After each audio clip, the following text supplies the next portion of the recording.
Karena begini Pak catatannya, orang datang ke kantor kita itu nyun sewu, tidak selalu orang yang biasa datang ke kantor kita.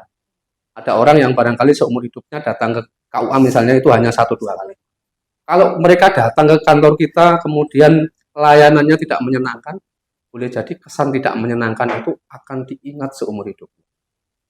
Maka kita harus pastikan siapapun yang butuh layanan kita, baik tatap muka maupun daring misalnya, harus terlayani dengan sebaik-baiknya.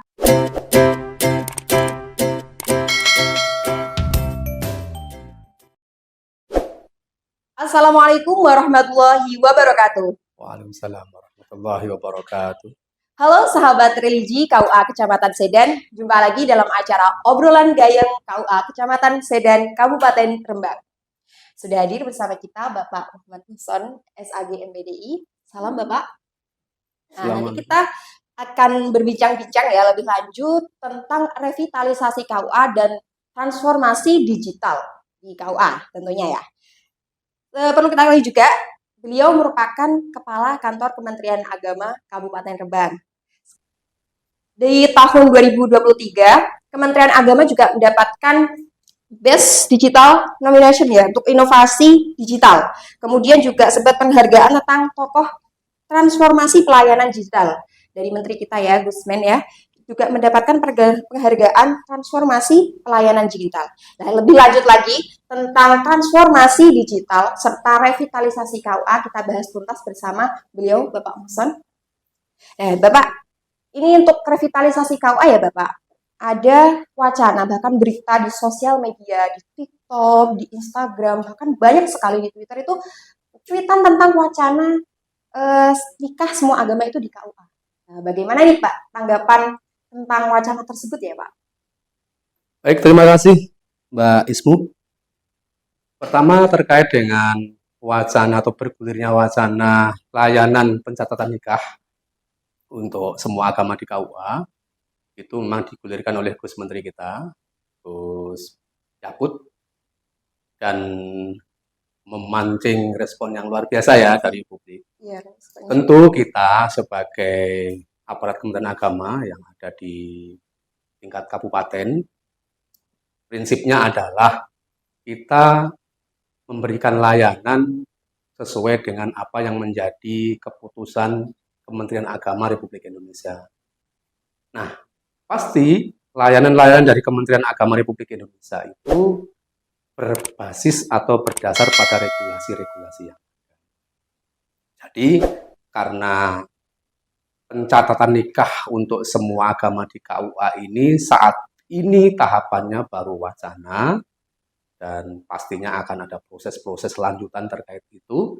Apakah nanti akan goal misalnya menjadi kenyataan wacana itu atau tidak, kita serahkan pada beliau-beliau yang punya kewenangan, kita yang ada di kecamatan, di kabupaten, pada pastinya akan mengikuti apa yang menjadi keputusan oleh beliau-beliau sesuai dengan regulasi yang ada.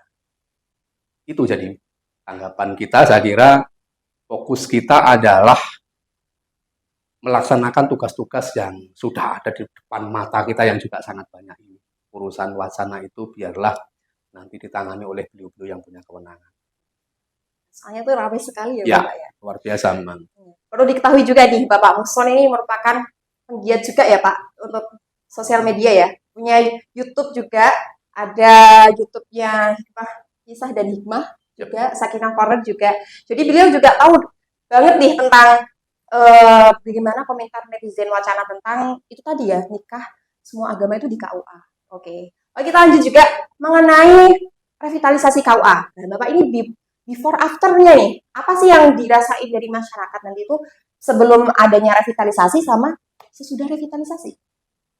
Kalau akan lebih adil terkait dengan before after itu, tentu kita lebih adil ya kalau kita meminta testimoni dari para penikmat ya, para publik-publik yang merasakan layanan kita. Tetapi saya kira gambaran umumnya adalah bahwa dengan revitalisasi itu ada beberapa layanan yang sebelumnya tidak ada. Setelah ada revitalisasi KUA, kemudian menjadi ada. Misalnya, layanan-layanan yang berbasis digital. Hari ini kita bicara tentang transformasi digital. Bahkan transformasi digital ini menjadi salah satu program utama Kementerian Agama. Dulu, orang ketika mau mendaftarkan pencatatan nikah atau kehendak nikah, itu dulu ya harus datang ke KUA, melengkapi ini itu dengan membawa berkas-berkas yang lumayan begitu kan.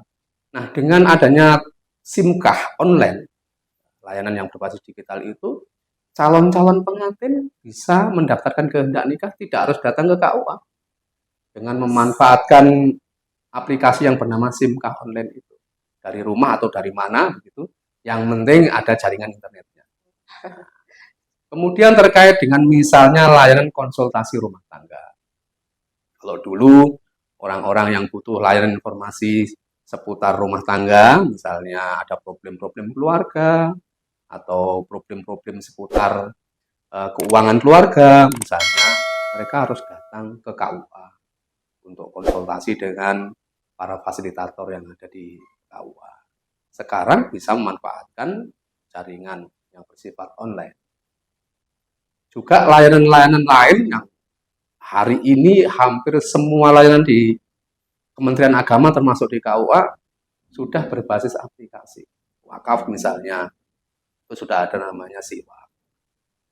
Juga urusan-urusan kepenyuluhan misalnya. Dulu kepenyuluhan itu kan konvensional. Tapi sekarang ditambah layanan dengan kepenyuluhan-kepenyuluhan yang sifatnya digital. Artinya begini, tidak harus kemudian ketika kita bicara transformasi digital, layanan-layanan yang konvensional ditinggalkan, tapi ini melengkapi layanan yang ada dan masyarakat akan punya pilihan, tidak hanya seperti dulu kita hanya memberikan satu menu saja, satu pilihan saja. Itu saya kira before afternya. Ya. Oke ya Pak, ini juga mengenai tadi ya kita yang dari KUA pelayan publik ini apa sih Pak yang perlu disiapkan untuk masyarakat yang seperti itu ya. Layanannya KUA sekarang itu banyak yang sulit seperti itu. Apalagi mohon maaf nih ya, yang orang tua yang mau menikah lagi mungkin seperti itu. Ini saya menikah kok sangat sulit ya Mbak, sekarang kok ada seperti ini, ada seperti ini. Itu bagaimana Pak kita yang sebagai pelayan publik ya Pak menanggapi itu? Juga untuk masyarakat luas juga mohon program digitalisasi itu bagaimana?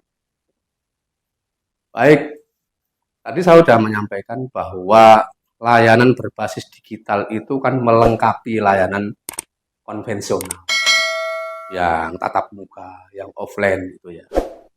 Jadi bukan berarti ketika kita mengembangkan dan menguatkan layanan yang berbasis digital, berbasis aplikasi, berbasis online, kemudian kita menutup layanan yang konvensional, tidak. Jadi kita tetap ada layanan-layanan yang bersifat tatap muka.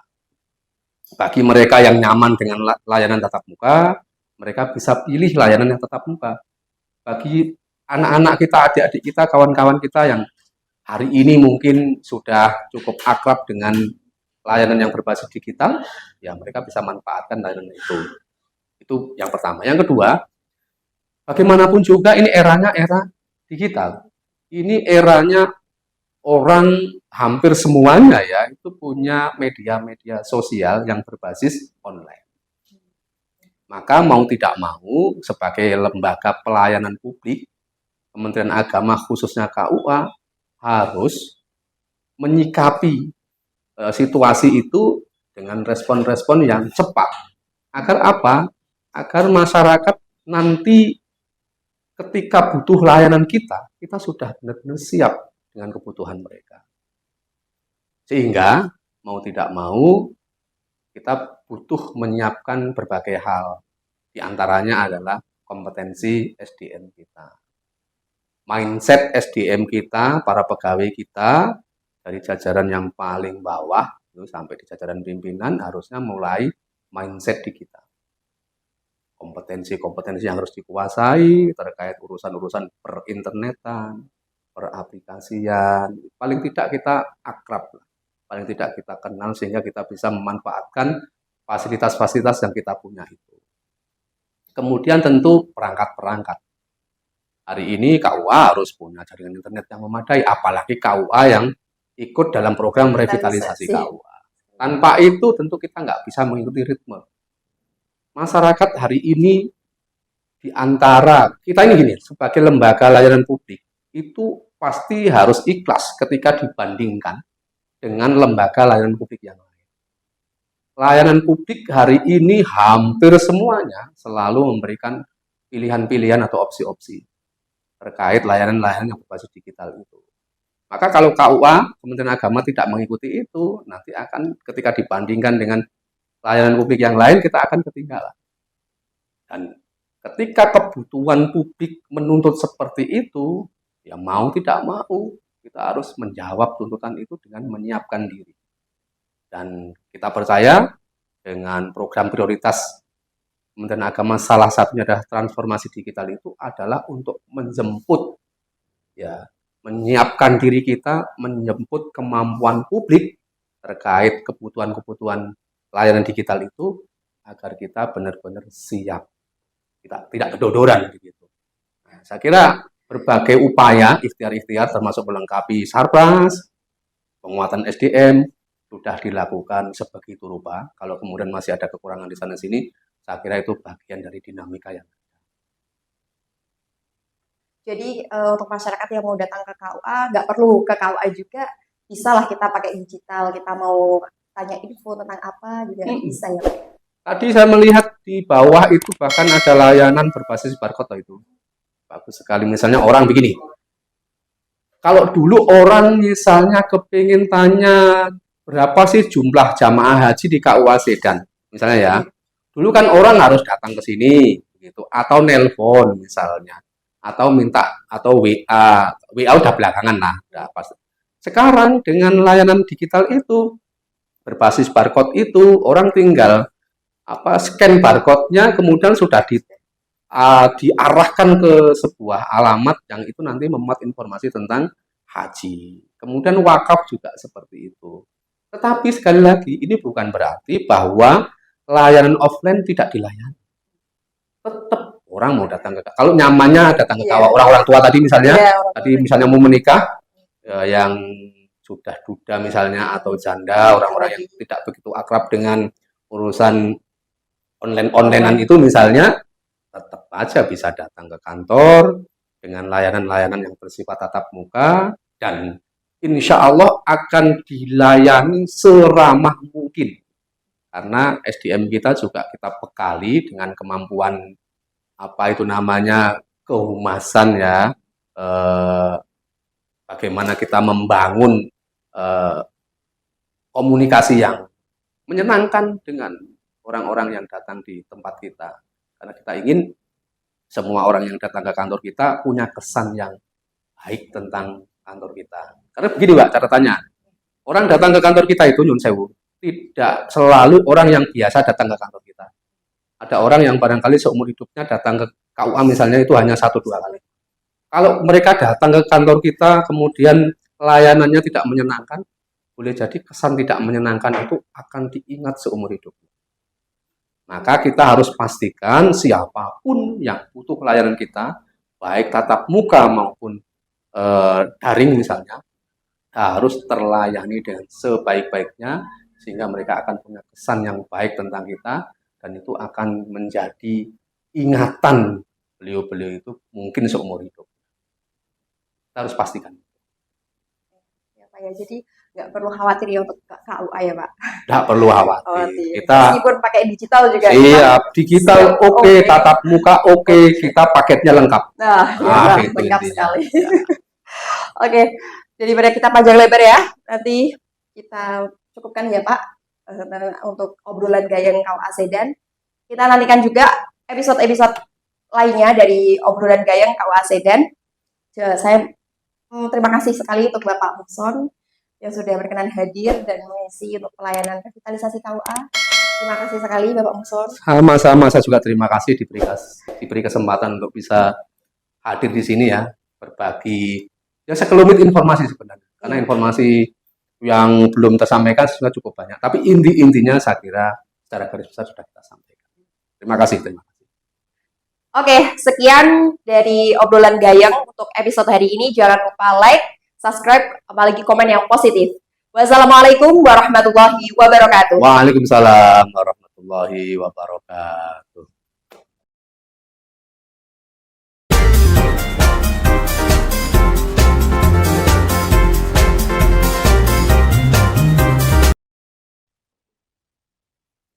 Revitalisasi KUA dan transformasi digital merupakan program prioritas dari Kementerian Agama. Nah, melalui obrolan Gayeng tadi ya, kita juga bisa tarik kesimpulan untuk warga Sedan khususnya, ataupun luasnya untuk Kabupaten Rembang bisa langsung datang ke KUA. Kita juga melayani online maupun offline. Offline bisa datang ke kantor, dan online juga bisa lewat aplikasi yang tersedia. Oke? Pergi ke Sedan bersama-sama, mari sukseskan program Kementerian Agama. Wassalamualaikum warahmatullahi wabarakatuh.